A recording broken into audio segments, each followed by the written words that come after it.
বন্ধুরা, আজ আপনাদের শোনাবো বিভূতিভূষণ বন্দ্যোপাধ্যায়ের মৌরি ফুল।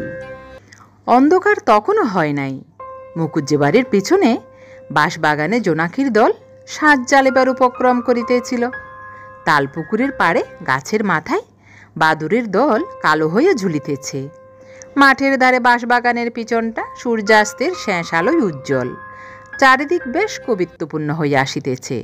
এমন সময় মুকুজ্জদের অন্দর বাড়ি হইতে এক তুমুল কলরব আর হইচই উঠিল।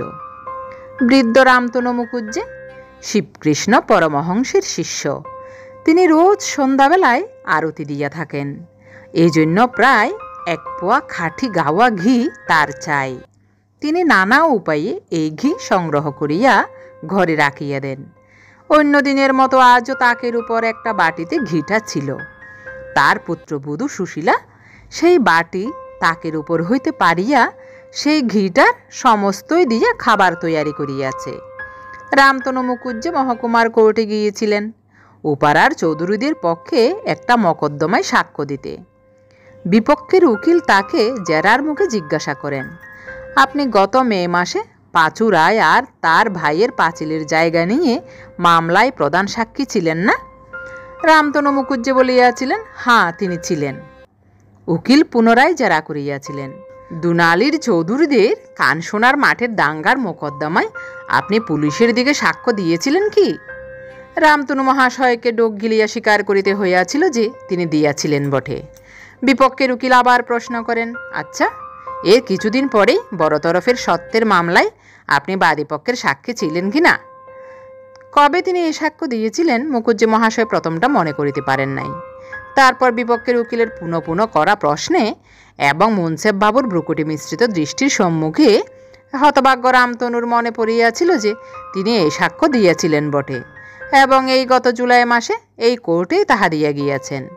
তারপর কোর্টে কি ঘটিয়াছিল, বিপক্ষের উকিল হাকিমের দিকে চাহিয়া রামতনুর উপর কি ব্যঙ্গোক্তি করিয়াছিলেন, তবে মোটের উপর বলা যায় রামতনু মুকুজ্জে যখন বাটি আসিয়া পৌঁছিলেন তখন তার শরীরের ও মনের অবস্থা খুবই খারাপ। কোথায় এই অবস্থায় তিনি ভাবিয়াছিলেন হাত পা ধুইয়া ঠান্ডা হইয়া শ্রীগুরুর উদ্দেশ্যে আহুতি দিয়া অনিত্য বিষয় বিষয়ে জর্জরিত মনকে একটু স্থির করিবেন। না, দেখেন যে আহুতির জন্য আলাদা করিয়া তোলা যে ঘিটুকু তাকে ছিল তাহার সবটাই একেবারে নষ্ট হইয়াছে।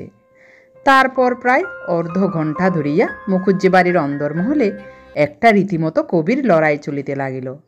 মুকুজ্জে মহাশয়ের পুত্রবধূ সুশীলা প্রথমটা একটু অপ্রতিভ হইলেও সামলাইয়া লইয়া এমন সব কথায় শ্বশুরকে জবাব দিতে লাগিল যাহা একজন 18 বৎসর বয়স্কা তরুণীর মুখে সাজে না। পক্ষান্তরে কোর্টে বিপক্ষের উকিলের অপমানে ও ঘরে আসিয়া পুত্রবধূর নিকট অপমানে ক্ষিপ্তপ্রায় রামতনু মুকুজ্জে পুত্রবধূর পিতৃকুল ও তাহার নিজের পিতৃকুলের তুলনামূলক সমালোচনায় প্রবৃত্ত হইয়া এমন সব দুরূহ পারিভাষিক শব্দের ব্যবহার করিতে লাগিলেন যে বোধ হয় বিদ্যাসাগর মহাশয়ের ডুবালের গল্পে উল্লিখিত কুলাদর্শ বিদ্যা অধ্যয়ন না করিলে সেই সব বোঝা একেবারেই অসম্ভব। এমন সময় মুকুজ্জে মহাশয়ের ছেলে কিশোরী বাড়ি আসিল। তাহার বয়স 25-26 হইবে। বেশি লেখাপড়া না শেখায় সে চৌধুরীদের জমিদারি কাছারিতে 9 টাকা বেতনে মুহুরিগিরি করিত। কিশোরীলাল নিজের ঘরে প্রবেশ করিয়া দেখিল ঘরে আলো দেওয়া হয় নাই। অন্ধকারে জামা কাপড় ছাড়িয়া সে বাহিরে হাত পা ধুইতে গেল। তারপর ঘরে ঢুকিয়া শুনিল ঘুটঘুটে অন্ধকার ঘরে সুশীলা তাহার সম্মুখের বাতাসকে সম্বোধন করিয়া বলিতেছে যে এ সংসারে থাকিয়া সংসার করা তাহার শক্তিতে কুলাইবে না, অতএব কাল সকালেই যেন গরুর গাড়ি ডাকাইয়া তাহাকে বাপের বাড়ি পাঠাইয়া দেওয়া হয়। কিশোরী সে কথার কোনো বিশেষ জবাব না দিয়া লণ্ঠন জ্বালিয়া বাঁশের লাঠিগাছা ঘরের কোণ হইতে লইয়া বাহির হইয়া গেল। ও পাড়ায় রায়বাড়িতে চণ্ডী মণ্ডপে গ্রামের নিষ্কর্মা যুবকদিগের যাত্রার আখড়ায় ও রিহার্সেল চলিত। সেইখানে অনেকক্ষণ কাটাইয়া অনেক রাত্রে বাড়ি ফিরিয়া আসা তাহার নিত্যকর্মের মধ্যে পড়ে। রামতনু মুকুজ্জে মহাশয়ও অনেকক্ষণ বাহিরের ঘরে কাটাইলেন। প্রতিবেশী হরিরাই তামাকের খরচ বাছাইবার জন্য সকাল সন্ধ্যায় মুকুজ্জে মহাশয়ের চণ্ডী মণ্ডপ আশ্রয় করিতেন। তাহাকে রামতনু জানাইলেন যে তিনি খুব শীঘ্র কাশী যাইতেছেন, কারণ আর এ বয়সে ইত্যাদি ইত্যাদি। তাহার এ বানপ্রস্থ অবলম্বনের আকাঙ্ক্ষার জন্য দায়ী একমাত্র তাহার পুত্রবধূ সুশীলা। সুশীলা সকাল নাই সন্ধ্যা নাই একটা কিছু না বাধাইয়া থাকিতে পারে না। সে অত্যন্ত আনাড়ি, কোনো কাজই গুছাইয়া করিতে পারে না, অথচ দোষ দেখাইতে যাইলে খেপিয়া যায়। তাহার জন্য রামতনু মুকুজ্জের বাড়িতে কাকচিল বসিবার উপায় নাই। শ্বশুর শাশুড়িকে সে হঠাৎ আটিয়া উঠিতে পারে না বটে, কিন্তু এই জন্য তাহার চেষ্টায় ত্রুটি দেখা যায় না। অনেক রাত্রে কিশোরী বাড়ি ফিরিয়া আসিয়া দেখিল তাহার ঘরে খাবার ঢাকা আছে এবং স্ত্রী ঘুমাইতেছে। খাবারের ঢাকা খুলিয়া আহারাদি শেষ করিয়া সে শুইতে গিয়া দেখিল স্ত্রী ঘুম জড়ানো চক্ষে বিছানার উপর উঠিয়া বসিয়া আছে। স্বামীকে দেখিয়া একটু অপ্রতিভের সুরে বলিল, কখন এলে? তা আমায় একটু ডাকলে না কেন? কিশোরী বলিল, আর ডেকে কি হবে, আমার কি আর হাত পা নেই, নিতে জানি নে। হঠাৎ তাহার স্ত্রী রাগিয়া উঠিল, নিতে জানো তো জেনো, কাল থেকে আমার এখানে আর বনবে না। এ যেন হয়েছে শত্রুপুরীর মধ্যে বাস। বাড়ি শুদ্ধ লোক আমার পেছনে এমন করে লেগেছে কেন শুনতে চাই না। হয় বরং কান্নায় ফুলিয়ে সে বালিশের উপর মুখ গুজিল। কিশোরী দেখিল স্ত্রী রাত দুপুরের সময় গায়ে পড়িয়া ঝগড়া করিয়া একটা বিভ্রাট বাদাইয়া তোলে বুঝি। এরকম করিয়া আর সংসার করা চলে না। ভাত ঢাকা ছিল, খুলিয়া লইয়া খাইয়াছে। ইহাতেও যদি স্ত্রীর চটিয়া যায় তাহলে আর পারা যায় না। কিছু না, এই একটা ছল। ওই সামান্য সূত্র ধরিয়া এখনই সে একটা রাম রাবণের যুদ্ধ বাঁধাইয়া তুলিবে। কিশোরী বলিল, যা খুশি কালকে করো, এখন একটু ঘুমোতে দাও। ঘুমোচ্ছিলে বলেই আর ডাকিনি, এই তো অপরাধ। তা বেশ, কাল থেকে উঠাবো, চুলের নড়া ধরে উঠাবো। সুশীলা কথাও বলিল না, মুখও তুলিল না, বালিশে মুখ গুজিয়া পড়িয়া রহিল। পরদিন সকালে উঠিয়া রামতনু মুকুজ্জে শুনিলেন চৌধুরীরা খবর পাঠাইয়াছে কয়েকটি নতুন সাক্ষীর তালিম দিতে হইবে। যাইবার সময় তিনি বলিলেন, ও বৌমা, একটু সকাল সকাল ভাত দিও, কোর্টে যেতে হবে। বেলা 9টার সময় ফিরিয়া আসিয়া দেখিলেন সুশীলা স্নান করিয়া আসিয়া রৌদ্রে কাপড় মেলিয়া দিতেছে। গৃহিণী মোক্ষদা সুন্দরী রান্নাঘরে বসিয়া রাঁধিতেছেন। স্বামীকে দেখিয়াই মোক্ষদা চৌকিদার হাঁকার সুরে বলিতে লাগিলেন, হয় আমি একদিকে বেরিয়ে যাই, না হয় বাপু এর একটা বিহিত করো। সেই সকাল থেকে ঘুরপাক দিয়ে দিয়ে বেড়াচ্ছে। বলছি, ও বৌমা, দুটো ভাত চড়িয়ে দাও। ওগো, যা হয় দুটো কিছু রাঁধো। হাতে পাইয়ে ধরতে কেবল বাকি রেখেছি। কার কথা কে শোনে? এই বেলা দুপুরের সময় রানী এখন এলেন নেই। সুশীলার ওয়াক হইতেই সমান গলায় উত্তর দিল, মাইনে করা দাসী তো নই, আমি যখন পারবো রান্না চড়াবো। সকাল থেকে বসে আছি নাকি? এত খাটুনি সেরে আবার 8টার মধ্যে ভাত দেব? মানুষের তো আর শরীর নয়, যার না চলবে সে নিজে রেঁধে নিক। একথার উত্তরে মোক্ষদা খুন্তি হাতে রান্নাঘরের দাওয়ায় আসিয়া নটরাজ শিবের তাণ্ডব নর্তনের একটা আধুনিক সংস্করণ শুরু করিতে যাইতেছিলেন। একটা ঘটনায় তাহা বন্ধ হইয়া গেল। একটা 10-12 বৎসরের ছেলে, ম্যালেরিয়ায় শরীর জীর্ণ শীর্ণ, পরনে অতি ময়লা এক গামছা। শীতের দিনে তাহার গায়ে কিছুই নাই। হাতে ছোট একটা বাকারির ছড়ি লইয়া বাড়ির মধ্যে ঢুকিল। ছেলেটি পাশের গ্রামের আতর আলী ঘরামির ছেলে। গত বৎসর তার বাপ মারা গিয়াছে। 2টি ছোট ছোট বোন আর মা ছাড়া তার আর কেহ নাই। অবস্থা খুব খারাপ, সব দিন খাওয়া জোটে না। ছেলেটা পিঠে ছড়ি বাজাইয়া হাপু গাহিয়া মা ও বোন দুটিকে প্রতিপালন করে। সে গ্রামের প্রায় সব বাড়িতে আসিত, কিন্তু মুকুজ্জে বাড়ি আর কখনো আসে নাই। তাহার একটা কারণ এই যে দানশীলতার জন্য রামতনু মুকুজ্জে গ্রামের মধ্যে আদৌ প্রসিদ্ধ ছিলেন না।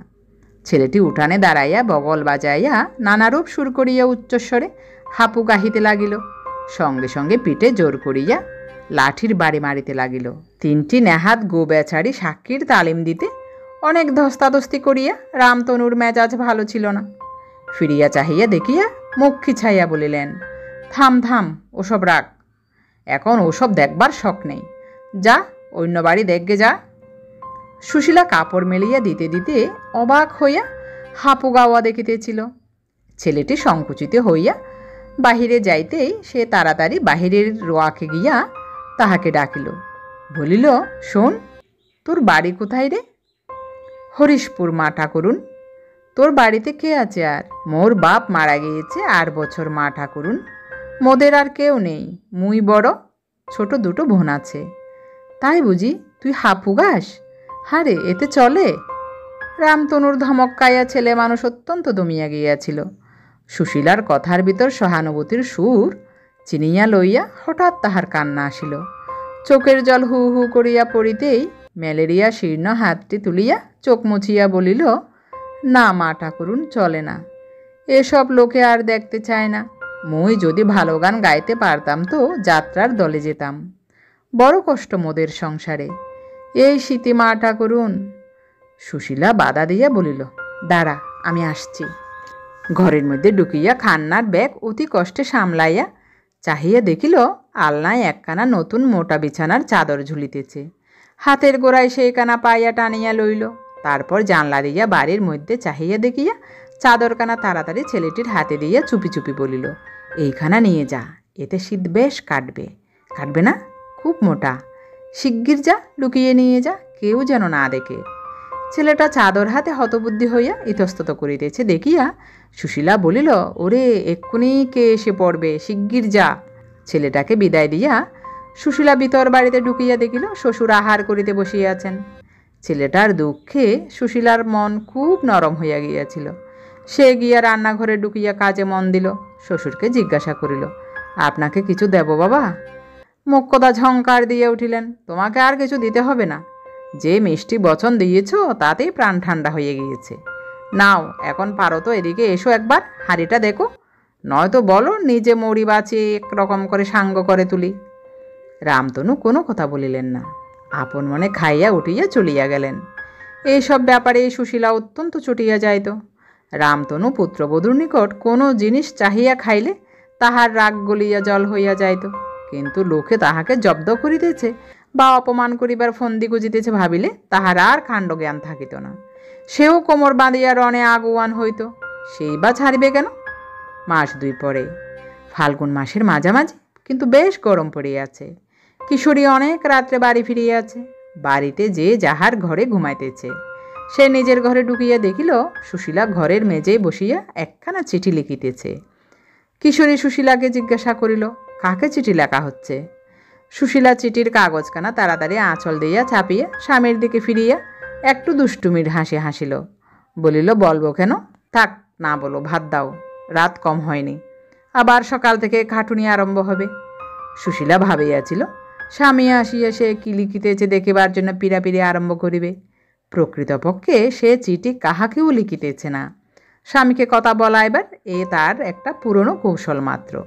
অনেক দিন সে স্বামীর মুখে দুটো ভালো কথা শুনে নাই। তাহার নারী হৃদয় ইহারই জন্য তৃষিত ছিল, এবং ইহার ওই জন্য সে ঘুমে ঢুলিতে ঢুলিতেও এই সামান্য ফাঁদটি পাতিয়া বসিয়াছিল। কিন্তু কিশোরী ফাঁদে পা দেওয়া দূরে থাকুক, সেদিকে ঘেঁষিলও না দেখিয়া সুশীলা বড় নিরুৎসাহ হইয়া পড়িল। কাগজ কলম তুলিয়া রাখিয়া সে স্বামীর ভাত বাড়িয়া দিল। এক প্রকার চুপচাপ অবস্থায় আহারাদি শেষ করিয়া কিশোরী গিয়া শয্যা আশ্রয় করিবার পর সে নিজে আহারাদি করিয়া শুইতে গিয়া দেখিল কিশোরী ঘুমায় নাই, গরমে এপাশ ওপাশ করিতেছে। আশায় বুক বাঁধিয়া সে তাহার দ্বিতীয় ফাঁদটি পাতিল। একটা গল্প বলো না, অনেকদিন তো বলনি, বলবে লক্ষ্মীটি? বিবাহের প্রথম প্রথম কিশোরী তাহার কিশোরী স্ত্রীর নিকট বটতলার আরব্য উপন্যাস হইতে নানা গল্প বলিত। রাত্রির পর রাত্রি তখন এসব গল্প শুনিয়া সুশীলা মুগ্ধ হইয়া যাইত। জনহীন দেশের মধ্যে, যেখানে শুধু জিনপরীদের জগৎ, খেজুর বনের মধ্যে ঠান্ডা জলের ফোয়ারা হইতে মণিমুক্তা উৎক্ষিপ্ত হইতেছে, পথহীন দুরন্ত মরুপ্রান্তরে মৃত্যু যেখানে শিকার সন্ধানে উৎপাতিয়া বসিয়া আছে, সমুদ্রের ঝড় তরুণ শাহজাদাগণের দৈত্য সংকুল অরণ্যের মাঝখান দিয়া নির্ভীক শিকার যাত্রা, এইসব শুনিতে শুনিতে তাহার গা শিহরিয়া উঠিত। ঘুম ভাঙিলে ঘরের মধ্যে অর্ধরাত্রির অন্ধকার বিকটাকার জিনদেহের ভিড়ে ভরিয়া গিয়াছে মনে করিয়া ভয়ে সে স্বামীকে জড়াইয়া ধরিত। প্রাচীন যুগের তরুণ শাহজাদাদের কল্পনা করিতে গিয়া অজ্ঞাতসারে সে নিজের স্বামীকে যাত্রার দলের রাজার পোশাক পরাইয়া দূরদেশে বিপদের মুখে পাঠাইত। শাহজাদাদিগের দুঃখে নিজের স্বামীর উপর সহানুভূতিতেই তাহার চোখে জল আসিত। এইরকম গল্প শুনিতে শুনিতে অদৃশ্য নায়ক নায়িকাদের গুণ দৃশ্যমান গল্পকারের উপরে প্রয়োগ করিয়া সে স্বামীকে প্রথম ভালোবাসে। সে আজ ৫-৬ বৎসরের কথা, কিন্তু সুশীলার এখনও সে গোর খাটে নাই। কিশোরী স্ত্রীর কথা উড়াইয়া দিল, হ্যাঁ এখন গল্প বলবো, সমস্ত দিন খেটে খুটে এলাম, এখন রাত দুপুরে বক বক করি আর কি। তোমাদের কি, বাড়ি বসে সব পোষাই। অন্য মেয়ে হইলে চুপ করিয়া যাইত। সুশীলার মেজাজ ছিল একগুঁয়ে। সে আবার বলিল, তা হোক, একটা বলো, রাত এখন তো বেশি নয়। না বেশি নয়, তোমার তো রাত কম বেশির জ্ঞান কত, নাও চুপচাপ শুয়ে পড়ো এখন। সুশীলা এইবার জিদ ধরিল, বলো না একটা, ছোট দেখেই না হয় বলো, এত করে বলছি, একটা কথা রাখতে পারো না? কিশোরী বিরক্ত হইয়া বলিল, আহ, এ তো বড় জ্বালা হলো। রাতেও একটু ঘুমোবার জো নেই? সমস্ত দিন তো গলাবাজিতে বাড়ি সরগরম রাখবে, রাত্রিটাও একটু শান্তি নেই। এইটাই ছিল সুশীলার ব্যথার স্থান। স্বামীর মুখে একথা শুনিয়া সে খেপিয়া গেল। বেশ করি গলাবাজি করি, তাতে অসুবিধা হয় আমাকে পাঠিয়ে দাও এখান থেকে। রাত দুপুর করলে কে? নিজে আসবেন রাত দুপুরের সময় আড্ডা দিয়ে, কে এত রাত পর্যন্ত ভাত নিয়ে বসে থাকে? নিজেরই দেহ, পরের তো আর দেহ না। খেটে খুটে এসে একেবারে রাজা করেছেন আর কি। নিজের এই খাটুনিটায় কেবল। কিশোরী ঘুমাইবার চেষ্টা করিতেছিল। স্ত্রীর উত্তরোত্তর চড়াশুড়ে তাহার ধৈর্যচ্যুতি ঘটিল। উঠিয়া বসিয়া প্রথমে সে স্ত্রীর পিঠে সজোরে ঘা কতক পাকার ভাট বসাইল। তাহার পর তাহার চুলের মুঠি ধরিয়া বিছানার উপর হইতে নামাইয়া ধাক্কা মারিয়া ঘরের বাহির করিয়া দিল। বলিল, বেরো, ঘর থেকে বেরো, আপদ, দূর হ। রাত দুপুরেও একটু শান্তি নেই, যা বেরো, যেখানে খুশি যা। ঘরের আলোর কাছে আসিয়া কিশোরী দেখিল স্ত্রীর দুই হাতের নখ দিয়া আঁচড়াইয়া তাহার হাতের আঙ্গুলগুলিতে রক্তপাত করিয়া দিয়াছে। ইরানি শাহজাদাগণের নজির না থাকিলেও কিশোরী মধ্যে মধ্যে দুরন্ত স্ত্রীর প্রতি এরূপ ঔষধি প্রয়োগ করিত। শেষ রাত্রে একাদশীর জ্যোৎস্নায় চারিদিক যখন ফুলের পাপড়ির মতো সাদা, ভোর রাত্রের বাতাস নেবু ফুলের গন্ধে আর পাপিয়ার গানে মাখামাখি, সুশীলা তখন ঘরের দূরের বাহিরে আঁচল পাতিয়া অকাতরে ঘুমাইতেছিল। সকাল হইলে যে যার কাজে মন দিল। মোক্ষদা বলিলেন, বৌমা, আজ চৌধুরীরা শিবতলায় পুজো দিতে যাবে, আমাদের যেতে বলেছে, সকাল সকাল সেরে নাও। এই চৌধুরীটি ছিলেন প্রকৃতপক্ষে রামতনু মুখুজ্জের প্রতিপালক। ইহারাই গ্রামের জমিদার এবং ইহাদেরই জমিজমা সংক্রান্ত মকদ্দমার তদবির ও সাহায্য পাইয়া রামতনু অন্ন সংস্থান করিতেন। বেলা 10টার মধ্যে আহারাদি শেষ করিয়া ভালো কাপড় পরিয়া সকলে নৌকায় উঠিল। 2 ঘণ্টার পথ। চৌধুরী বাড়িতে কলিকাতা হইতে একটি বউ আসিয়াছিল। তাহার স্বামী বড়লোকের ছেলে, MA পাশ করিয়া বছর 2 হইল ডেপুটিগিরি চাকরি পাইয়াছে। বউটি কলিকাতার মেয়ে। চৌধুরীদের সহিত তাহার স্বামীর কিরূপ সম্পর্ক আছে, এই জন্য চৌধুরী গৃহিণী রাস পূর্ণিমার সময় তাহাকে আনাইয়াছিলেন। ইতিপূর্বে সে কখনো পাড়াগাঁয়ে আসে নাই। নৌকায় খানিকটা বসিয়া থাকিবার পর বউটি দেখিল নীলাম্বরী কাপড় পরনে তাহারই সমবয়সী আরেকটি বউ নৌকায় উঠিল। নৌকা ছাড়িয়া দিল। নৌকায় সমবয়সী সঙ্গিনী পাইয়া কলিকাতার বউটি খুব সন্তুষ্ট হইলেও প্রথমে আলাপ করিতে বাদো বাদো ঠেকিতে লাগিল। সঙ্গিনীর কাপড় চোপড় পরিবার অগোছালো ধরন দেখিয়া বউটি বুঝিয়াছিল তাহার সঙ্গিনী নিতান্ত পাড়াগাঁয়ের মেয়ে, অবস্থাও খুব ভালো নয়। নৌকার উদারে চৌধুরী গৃহিণী মক্কদার সহিত সাবিত্রী ব্রত প্রতিষ্ঠার কি আয়োজন করিয়াছেন তাহারই বিস্তৃত বড় মানসী ফর্দ আবৃত্তি করিতেছিলেন। নৌকায় কোনো পরিচিতা মেয়েও নাই, কাজেই বউটি অনেকক্ষণ চুপ করিয়া বসিয়া রহিল। বউটি লেখাপড়া জানিত এবং দেশ বিদেশের খবরাখবরও কিছু কিছু রাখিত। চৌধুরী গৃহিণীর একঘেয়ে বড় মানুষই চালের কথাবার্তায় সে বড় বিরক্ত হইয়া উঠিল। খানিকক্ষণ বসিয়া থাকিবার পর সে লক্ষ্য করিল তাহার সঙ্গিনী ঘোমটার ভিতর হইতে কালো কালো ডাগর চোখে তাহার দিকে সকৌতুকে চাহিতেছে। বউটির হাসি পাইল, জিজ্ঞাসা করিল, তোমার নাম কি ভাই? সুশীলা সন্দিগ্ধ সুরে বলিল, শ্রীমতী সুশীলা সুন্দরী দেবী। সুশীলার রকম সকম দেখিয়া বউটির খুব হাসি পাইতে লাগিল। সে বলিল, অত ঘোমটা কিসের ভাই? তুমি আর আমি ছাড়া তো আর কেউ এদিকে নেই। নাও এসো, ঘোমটা খুলো, একটু গল্প করি। এই কথা বলিয়া বউটি নিজেই সুশীলার ঘোমটা খুলিয়া দিল। সুশীলার সুন্দর মুখের দিকে চাহিয়া সে যেন মুগ্ধ হইয়া গেল। রং যদিও ততটা ফর্সা নয়, কিন্তু কালোর উপর অত শ্রী সে কখনো দেখে নাই। নদীর ধারের সরস সতেজ চিক্কন শ্যাম কলসি লতারই মতো। একটা সবুজ লাবণ্য যেন সারা মুখখানায় মাখানো। মুখখানি দেখিয়াই সে এই নিরাভরণা পাড়াগাঁয়ের মেয়েটিকে ভালোবাসিয়া ফেলিল। জিজ্ঞাসা করিল, উনি বসে আছেন কে ভাই, শাশুড়ি? হ্যাঁ। এসো, আর একটু সরে এসো ভাই, দুজনে গল্প করি আর দেখতে দেখতে যাই। তোমার বাপের বাড়ি কোথায় ভাই? সুশীলার ভয় কাটিয়া যাইতেছিল। সে বলিল, সে হলো সিমলে। কোন সিমলে? কলকাতা সিমলে? কলকাতায় সিমলে আছে নাকি? কই, তাহা তো সুশীলা কোনো দিন শুনে নাই। সে বলিল, আমার বাপের বাড়ি এখান থেকে বেশি দূর নয়, 5-6 ক্রোশ পথ গরুর গাড়ি করে যেতে হয়। নদীর ধারে জব ক্ষেত, সর্ষে ক্ষেত, বুনো গাছপালা দেখিয়া বউটি খুব খুশি। এইসব সে পূর্বে বড় দেখে নাই। আঙ্গুল দিয়ে একটা মাছরাঙা পাখি দেখাইয়া বলিল, বাহ, বড় সুন্দর তো। ওটা কি পাখি ভাই? ওটা তো মাছরাঙা পাখি। কেন, তুমি দেখোনি কখনো? বউটি বলিল, ভাই, আমি কলকাতার বাইরে কোনো দিন পা দিইনি। খুব ছেলেবেলা একবার বাবার সঙ্গে চন্দননগরে বাগান বাড়িতে যাবার কথা মনে আছে, তারপরে এই আসছি। তুমি আমায় একটু দেখিয়ে নিয়ে চলো, ওটা কিসের ক্ষেত ভাই? সুশীলা দেখিল তাহার সঙ্গিনী আঙুল দিয়া নদীর ধারের একটা মৌরির ক্ষেত দেখাইতেছে। প্রথমটা সে সঙ্গিনীর চোখ জলসানো রং, অদৃষ্টপূর্ব দামি সিল্কের শাড়ি, ব্লাউজ এবং চিকচিকে নেকলেসের বাহার দেখিয়া যে ভয় অনুভব করিতেছিল, তাহার অজ্ঞতা দেখিয়া সুশীলার সে ভয় কাটিয়া অজ্ঞ সঙ্গিনীর উপর একটু স্নেহ আসিল। কলিকাতায় মাছরাঙা পাখি, মৌরি ক্ষেত, এইসব সামান্য জিনিসও নয় নাকি?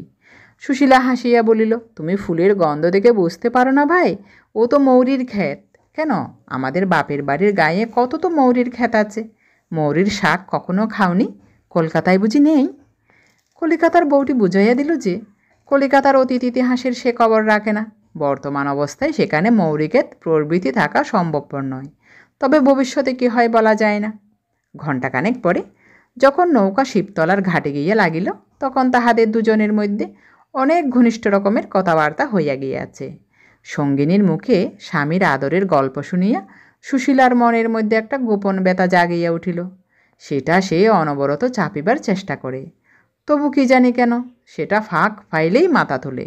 প্রথম বিবাহের পর তাহার স্বামীও তো তাহাকে কত আদর করিত, রাত্রে ঘুমাইতে না দিয়া নানা গল্পে ভুলাইয়া জাগাইয়া রাখিত। সুশীলা পান খাইতে চাহিত না বলিয়া কত অসাধ্য সাধনা করিয়া পান মুখে তুলিয়া দিত। সেই স্বামী তাহার কেন এমন হইল? তাহার বুকটার মধ্যে কেমন হু হু করিয়া উঠিল। দুজনে তাহারা খানিকক্ষণ গাছের ছায়ায় নদীর ধারে এদিক ওদিক বেড়াইল। কি সুন্দর দেখায় চারিদিক! নীল আকাশ সবুজ মাঠের উপর কেমন উপুর হইয়া আছে। উমা, পানকড়ির ঝাঁক চরের উপর বসিয়া কেমন ঝিমায়। কলিকাতার বউটি বলিল, এসো ভাই, আমরা একটা কিছু পাতাই কেমন? সুশীলা খুশি হইয়া বলিল, খুব ভালো ভাই, কী পাতাবো বলো? এক কাজ করিয়ে এসো, আস্তে আস্তে নদীর ধারে যে মৌরি ফুল দেখে এলাম, এসো আমরা দুজনে পাতাই কেমন? সুশীলা আহ্লাদের সঙ্গে এ প্রস্তাবে সম্মতি দিল। নদী হইতে অঞ্জলি করিয়া জল তুলিয়া তাহারা মৌরি ফুল পাতাইল। এমন সময় মোক্ষদা ডাকিলেন, বৌমারা, এদিকে এসো। তাহারা গিয়া দেখিল গাছতলায় অনেক লোক। সেদিন পূজা দিতে অনেক লোক আসিয়াছিল। প্রকাণ্ড বট গাছ, তাহার তলায় ভাঙা ইটের মন্দির। গাছতলা হইতে একটু দূরে এক বুড়ি নানা ওষুধ বিক্রয় করিতেছে। সুশীলা ও তাহার সঙ্গিনী সেখানে গিয়া জিজ্ঞাসা করিয়া জানিল, রোগসারা, ছেলে হওয়া হইতে শুরু করিয়া সকল রকমের ওষুধ আছে, গরু হারাইলে কুজিয়া বাহির করিবার পর্যন্ত। মেয়েরা সেখানে ভিড় করিয়া দাঁড়াইয়া ওষুধ কিনিতেছে। সুশীলার সঙ্গিনী হাসিয়া তাহার হাত ধরিয়া টানিয়া তাহাকে সেখান হইতে মন্দিরের দিকে লইয়া চলিল। বলিল, চলো মৌরি ফুল, দেখি গে কেমন পূজা হচ্ছে। একটুখানি মন্দিরে দাঁড়াইয়া সুশীলা একটা ছুতাই সেখান হইতে বাহির হইয়া আসিয়া ঔষধ বেচা বুড়ির নিকট আসিল। সেখানে তখন কেহ ছিল না। বুড়ি বলিল, কি চাই? সুশীলার মুখ লজ্জায় আরক্ত হইয়া উঠিল। বুড়ি বলিল, আর বলতে হবে না মা ঠাকুরুন, তা তোমার তো এখনও ছেলেপিলে হবার বয়স যায়নি, ও বয়সে অনেকের। সুশীলা সলজ্জভাবে বলিল, তা নয়। বুড়ি বলিল, এবার বুঝলাম মা ঠাকুরুন, তা যদি হয় তাহলে তোমার স্বামীর বার মুকুটান আছে, একটা ওষুধ দিই, নিয়ে যাও, 1 মাসের মধ্যে সব ঠিক হয়ে যাবে। ওরকম কত হয় মা ঠাকুরুন? বুড়ি একটা শিকড় তুলিয়া বলিল, এই নাও, বেটে খাইয়ে দিও, যেন কেউ টের না পায়। টের পেলে আর ফল হবে না, 8 আনা লাগবে। স্বামীর বার মুকুটান আছে? এ কথা শুনিয়া সুশীলা খুব দমিয়া গেল। তাহার আঁচলে একটা আদুলি বাঁধা ছিল। আজকার দিনে জিনিসটা কিনিবার জন্যে সে ইহা বাড়ি হইতে শাশুড়িকে লুকাইয়া আনিয়াছিল। বাড়ির বার হওয়া তো বড় ঘটে না, কাজেই এটা তাহার পক্ষে একটা উৎসবের দিন। আদুলিটা শাশুড়িকে লুকাইয়া আনিবার কারণ মোক্ষদা ঠাকুরন জানিতে পারিলে ইহা এতক্ষণ তাহার আঁচলে থাকিত না। সুশীলা আঁচল হইতে আদুলিটি খুলিয়া বুড়িকে দিল এবং খাওয়াইবার প্রণালী জানিয়া লইয়া শিকড়টি কাপড়ের মধ্যে গোপনে বাঁধিয়া লইল। পূজা দেওয়া সাঙ্গ হইয়া গেল। সকলে আবার আসিয়া নৌকায় উঠিল। গ্রামের ঘাটের কাছাকাছি আসিলে সুশীলা বলিল, ভাই তুমি এখন দিন কতক আছো তো? না ভাই, আমি কালকে পরশু চলে যাব। তাহলেও তোমায় ভুলবো না মৌরি ফুল, তোমার মুখখানি আমার মনে থাকবে ভাই। চিঠিপত্র দেবে তো? এবার পাড়াগাঁয়ে এসে তোমায় কুড়িয়ে পেলাম, তোমায় কখনো ভুলবো না। সুশীলার চোখে জল আসিল। এত মিষ্টি কথা তাহাকে কে বলে? সে কেবল শুনিয়া আসিতেছে সে দুষ্টু একগুঁয়ে ঝগড়াটে। তাহার হাতে একটি সোনার আংটি ছিল। ইহা তাহার মায়ের দেওয়া আংটি। বিবাহের পর প্রথম তাহার মা তাহার হাতে এটি পরাইয়া দিয়াছিলেন। সেটি হাত হইতে খুলিয়া সে সঙ্গিনীর হাত ধরিয়া বলিল, দেখি ভাই তোমার আঙ্গুল, তুমি হলে মৌরি ফুল, তোমায় খাওয়াবার কথা, কাপড় দেওয়ার কথা। এই আংটিটা আমার মায়ের দেওয়া, তোমায় দিলাম। তবু এটা দেখে তুমি গরিব মৌরি ফুলকে ভুলে যাবে না। সুশীলা আংটিটা সঙ্গিনীর হাতে পরাইয়া দিতে গেল। বউটি চট করিয়া হাতটা নিয়া লইয়া বলিল, দূর পাগল, না ভাই, এই রাখো, তোমার মায়ের দেওয়া আংটি, এ কেন আমায় দিতে যাবে? না ভাই। সুশীলা জোর করিতে গেল। হোক ভাই দেখি, মায়ের দেওয়া বলেই। বউটি বলিল, দূর, না ভাই, ওসব রাখো, সে বরং। সুশীলা খুব হতাশ হইল। মুখটি তাহার অন্ধকার হইয়া গেল। সে চুপ করিয়া বসিয়া রহিল। গ্রামের ঘাটে নৌকা লাগিল। বউটি সুশীলার হাত ধরিয়া বলিল, পায়ে পড়ি ভাই মৌরি ফুল, রাগ করো না। আচ্ছা, কেন তুমি শুধু শুধু তোমার মায়ের দেওয়া আংটি আমায় দিতে যাবে ভাই? আচ্ছা, তুমি যদি দিতেই চাও, এই পুজোর সময় আসবো, অন্য কিছু বরং দিও, একদিন না হয় খাইও। আংটি কেন দেবে ভাই? আর আমায় ভুলবে না তো ভাই? সুশীলা ব্যগ্রভাবে বলিল, তোমায় ভুলবো না ভাই মৌরি ফুল, কক্ষনো না। তুমি কোন জন্মে যে আমার মায়ের পেটের বোন ছিলে ভাই মৌরি ফুল। তাহার পরে সে একটু আনাড়ি ধরনে হাসিয়া উঠিল। কেমন সুন্দর কথাটি, মৌরি ফুল, তুমি যে হলে গিয়ে আমার নদীর ধারের মৌরি ফুল, তোমায় কি ভুলতে পারি? কথা শেষ না করিয়াই সে দুই হাতে সঙ্গিনীর গলা জড়াইয়া ধরিল। সঙ্গে সঙ্গে তাহার কালো চোখ দুটি জলে ভরিয়া গেল। কলিকাতার বউ এই অদ্ভুত প্রকৃতির সঙ্গিনীর অশ্রুপ্লাবিত সুন্দর মুখখানা বারবার সস্নেহে চুম্বন করিল। তারপর দুজনেই চোখের জলে ঝাপসা দৃষ্টি লইয়া দুজনের কাছে বিদায় লইল। দিন কতক কাটিয়া গেল। কিশোরী বাটি নাই, কি একটা কাজে অন্য গ্রামে গিয়াছে, ফিরিতে দু একদিন দেরি হইবে। মোক্ষদা সকালে উঠিয়া জমিদার গৃহিণীর আহ্বানে তাহার সাবিত্রী ব্রত প্রতিষ্ঠার আয়োজনে সাহায্য করিতে চৌধুরী বাড়ি চলিয়া গেলেন। যাইবার সময় বলিয়া গেলেন, বৌমা, আমার ফেরবার কোনো ঠিক নেই, রান্নাবান্না করে রেখো, আমি আজ আর কিছু দেখতে পারবো না। চৌধুরী বাড়ির কাজ কখন মেটে বলা যায় না। একথা মোক্ষদার না বলিলেও চলিত, কারণ ভোরে উঠিয়া বাসন মাজা, জল তোলা হইতে আরম্ভ করিয়া এ সংসারের সমস্ত কাজের ভারই ছিল সুশীলার ওপর।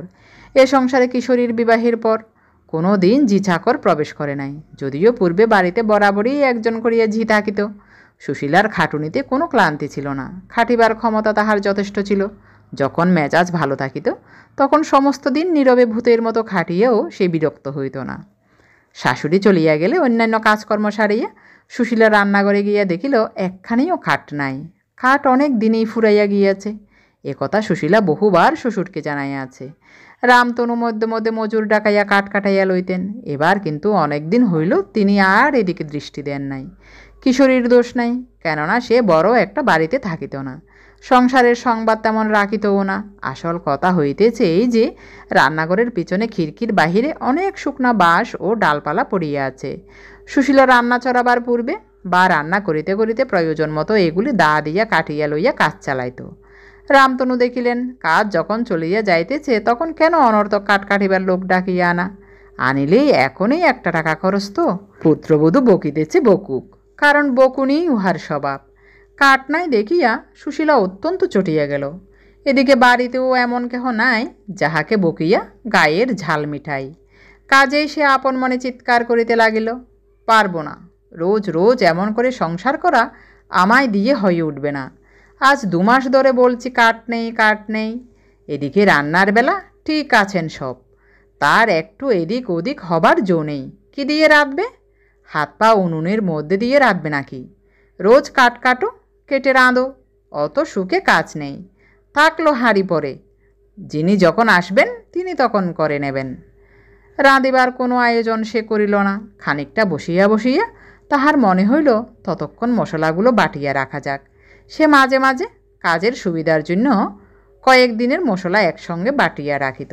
বেলা প্রায় 10টার সময় একটি অল্প বয়সী ফুটফুটে বউ, পরনে একখানা চেলির কাপড়, হাতে থাকিবার মধ্যে দুগাছি শাঁকা, একটি বাটি হাতে রান্নাঘরের দড়ির কাছে ভয়ে ভয়ে উকি মারিয়া বলিল, দিদি আছো নাকি? সুশীলা মশলা বাটিতে বাটিতে মুখ তুলিয়া চাহিয়া বলিল, আয় আয় ছোট বউ, আয় না ঘরের মধ্যে, ঠাকুরুন নেই। বউটি ঘরে ঢুকিয়া বলিল, এ কি দিদি, এত বেলা হলো এখনো রান্না ছড়াও নিজে? সুশীলা মুখ গোড়াইয়া বলিল, রান্না ছড়াবো? হাঁড়ি কুড়ি ভেঙে ফেলিনি এই কত। বউটির চোখে ভয়ের চিহ্ন পরিস্ফুট হইল। সে বলিল, না দিদি, ওসব কিছু করো না, ভাত চড়িয়ে দাও লক্ষ্মীটি, নইলে জানো তো কীরকম লোক সব। দেব, দেখবে সব আজ কীরকম মজা। রোজ রোজ কাঠ কাটবো আর ভাত রাঁধবো। কাঠ নেই বুঝি? আচ্ছা দাখানা দাও দিদি, আমি দিচ্ছি কেটে। তোর কি দায়, তুই দিতে যাবি? বস ঠান্ডা হয়ে, যাদের গরজ আছে তারা নিজেরা বুঝুক গিয়ে। তোমার পায়ে পড়ে দিদি, দাও রান্নাটা চড়িয়ে, জানো তো ওরা। তুই বস দেখি ওখানে চুপ করে, দেখিস এখন মজা। আজ 2 মাস ধরে রোজ কাঠ নেই, কথা কানে যায় না কারুর, আজ মজাটি দেখাবো। সুশীলার একগুঁইমিতে বউটি কিছু ভীতা হইল, কারণ মজা কোন পক্ষ দেখিবে এ সম্বন্ধে তাহার একটু সন্দেহ ছিল। কিন্তু সাহস করিয়া আর কিছু বলিতে না পারিয়া সে চুপ করিয়া রহিল। এই বউটি রামতনু মুখুজ্জের জ্যাঠতুতো ভাই রামলোচন মুখুজ্জের পুত্রবধূ। পাশেই এদের বাড়ি। রামলোচনের অবস্থা খুবই খারাপ, তা সত্ত্বেও তিনি বছর 2 হইল ছেলের বিবাহ দিয়াছেন। রামলোচনের স্ত্রী ছিল না, পুত্রবধূই গৃহিণী। দুরবস্থার সংসারে ছেলে মানুষ বউকে সংসার করিতে অত্যন্ত ব্যাগ পাইতে হইত।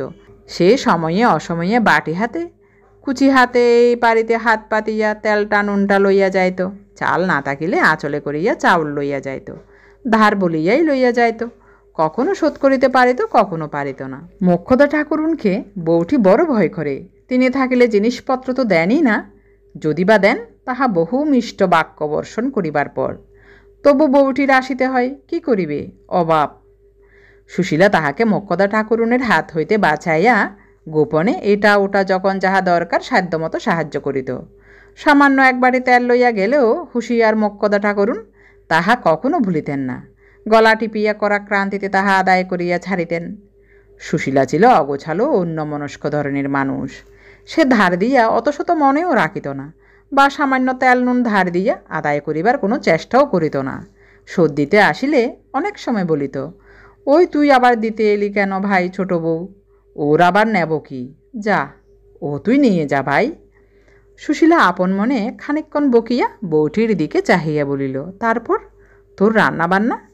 বউটি বাটিটা আঁচল দিয়া ঢাকিয়া আনিয়াছিল, বাহির করিয়া কুণ্ঠিতভাবে বলিল, সেদিনকার সেই তেল নিয়ে গিয়েছিলাম দিদি, তা আমাদের এখনও আনা হয়নি। আজ রাতবার তেল নেই, একসঙ্গে 2 দিনের দিয়ে যাব, সেই জন্যে। সুশীলা বলিল, আচ্ছা নিয়ে আয় দেখি বাটি, দেখি কি আছে, আমাদেরও বুঝি তেল আনা হয়নি। পাত্রে যতটুকু তেল ছিল সুশীলা সবটুকু এই কুণ্ঠিতা দরিদ্রা গৃহলক্ষ্মীটিকে ঢালিয়া দিল। বউটি চলিয়া যাইবার সময় মিনতিপূর্ণ দৃষ্টিতে চাহিয়া বলিল, লক্ষ্মী দিদি, দাও রান্না চড়িয়ে। সুশীলা বলিল, তুই পালা দেখি, আমি ওদের মজা না দেখিয়ে আজ আর কিছুতেই ছাড়ছি নে। বেলা 12টার সময় মোক্ষদা ঠাকুরুন আসিয়া শুনিয়া হইচই বাঁধাইয়া দিলেন। প্রকৃত ইহাতে রাগ হইবার কথা।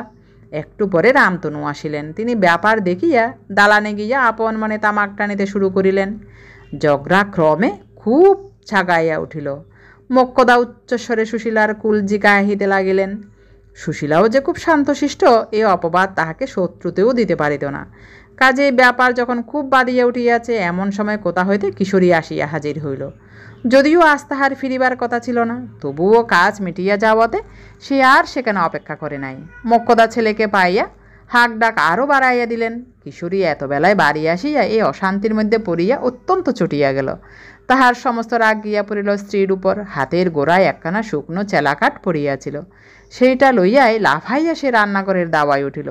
সুশীলা তখনও বসিয়া বাটনা বাটিতেছিল। স্বামীকে শুকনো কাঠ হাতে লইয়া বীরদর্পে রান্নাঘরে লাফাইয়া উঠিতে দেখিয়া ভয়ে তাহার মুখ শুকাইয়া গেল।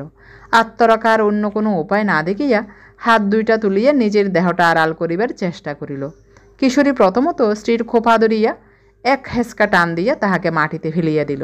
তারপর তাহার পিঠে কয়েক ঘা চেলা কাঠের বাড়ি মারিয়া তাহার গলা ধরিয়া প্রথমে এক ধাক্কা মারিল রান্নাঘরের দাওয়ায় এবং তথা হইতে এক ধাক্কা দিল একেবারে উঠানে। ধাক্কার বেগ সামলাইতে না পারিয়া সুশীলা মুখ থুবড়িয়া উঠানে পড়িয়া গেল। মার আরও চলিত, কিন্তু রামতনু তামাক খাইতে খাইতে ছেলের কাণ্ড দেখিয়া হা হা করিয়া আসিয়া পড়িলেন। পাশের বাড়ির বউটি তখন শ্বশুর ও স্বামীকে খাওয়াইয়া সবে নিজে খাইতে বসিতেছিল।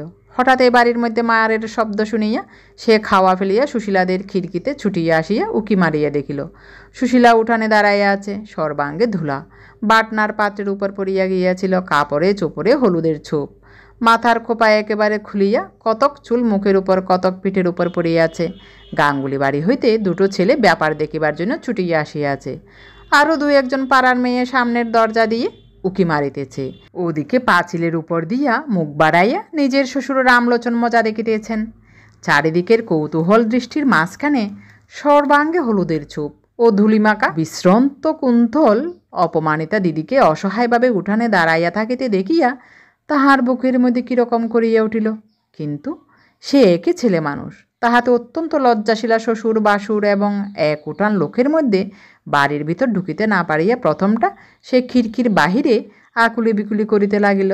কিন্তু গাঙ্গুলি বাড়ির প্রৌঢ় গাঙ্গুলি মশাইও যখন হুকা হাতে কি হে রামতনু বলি ব্যাপারখানা কি শুনি বলিয়া বাড়ির মধ্যে উঠানে আসিয়া হাজির হইলেন, তখন সে আর থাকিতে না পারিয়া বাড়ির মধ্যে ঢুকিয়া পড়িল এবং সুশীলার হাত ধরিয়া খিড়কি দৌড় দিয়া বাহিরে লইয়া গিয়াই হঠাৎ ফুফাইয়া কাঁদিয়া উঠিল।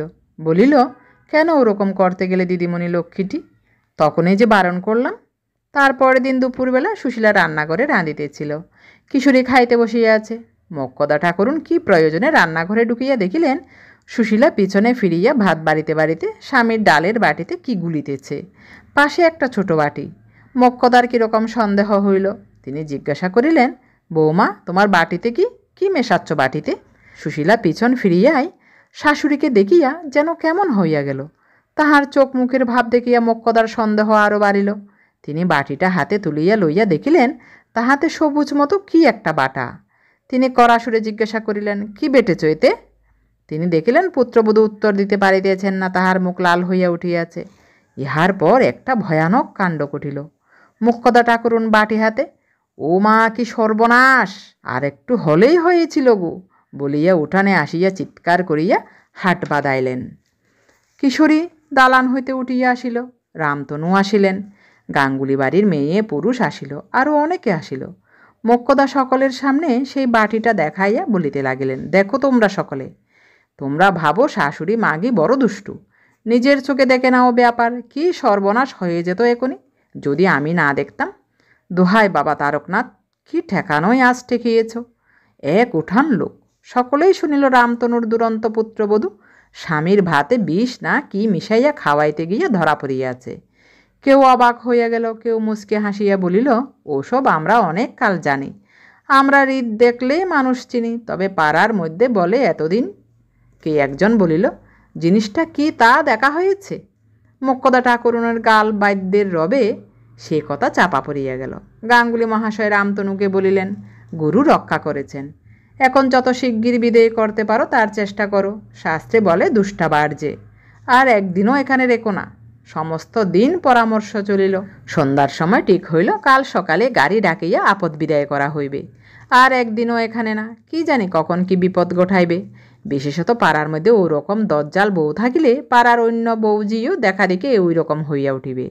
সেই দিন রাত্রে সুশীলাকে অন্য এক ঘরে শুইতে দেওয়া হইল। ইহা মক্কদা ঠাকুরুনের বন্দোবস্ত। কাল সকালে যখন যেখানকার আপদ সেখানে বিদায় করিয়া দেওয়া হইবে, তখন আর তাহার সঙ্গে সম্পর্ক কিসের? রাত্রে শুইয়া শুইয়া কত রাত পর্যন্ত তাহার ঘুম আসিল না। ঘরের জানালা সব খোলা, বাহিরের জ্যোৎস্না ঘরে আসিয়া পড়িয়াছিল।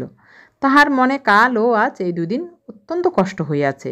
সে স্বভাবত নির্বোধ, লাঞ্ছনাভোগের অপমান সে ইহার পূর্বে কখনো তেমন করিয়া অনুভব করে নাই, যদিও মারদর ইহার পূর্বে বহুবার খাইয়াছে।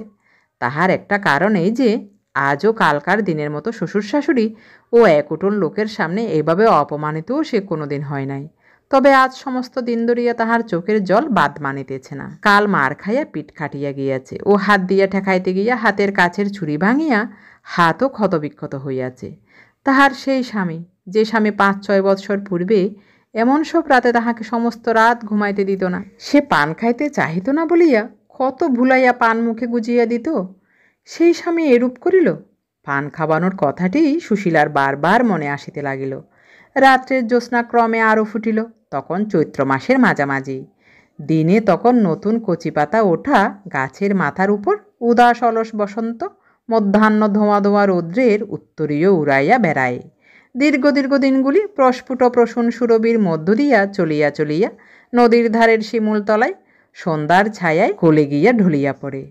পাড়াগাঁয়ে রামবনে বাঁশবনে জ্যোৎস্নাজোড়া বাতাসে সারা রাত কত কি পাখির আনন্দ কাকলি।